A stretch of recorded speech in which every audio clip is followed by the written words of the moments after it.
Il est gros? Tu parles de moi? Non, pas de toi. Du canon. Ah ok, d'accord. Donc là, nous avons un canon de 106 sans recul américain. Pour celui-ci, fabriqué en 1955, bien sûr, ce sont des pièces neutralisées. Les premiers canons ont été fabriqués en 53. L'armée française en était dotée. Ils l'ont utilisé entre autres en Suez et en Algérie. Et pourquoi? Sans recul. Parce qu'en fait, la munition était faite comme ceci. Donc ici, nous n'avons que la douille, bien sûr. Sur la douille, il y a plein de trous. Et il y avait une enveloppe en plastique avec à l'intérieur la poudre, l'ogive.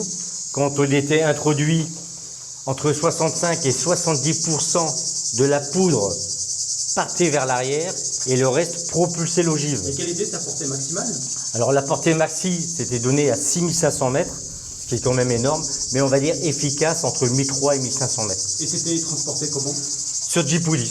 Généralement, c'était sur Jeep Willys. On l'a déjà vu sur les Dodge et aussi sur un char. Il y avait plusieurs canons dessus, mais bon, là, je ne connais plus trop le nom. Donc, c'était une pièce qui était très, très efficace pour l'époque.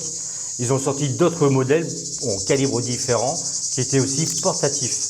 Mais pourquoi on a ça aujourd'hui dans un blocos allemand de la Seconde Guerre? Non, en fait, là, c'est juste du visu. C'est parce que nous n'avons pas... Ici, c'était un garage PAC 38, donc c'était un canon de 5 cm allemand.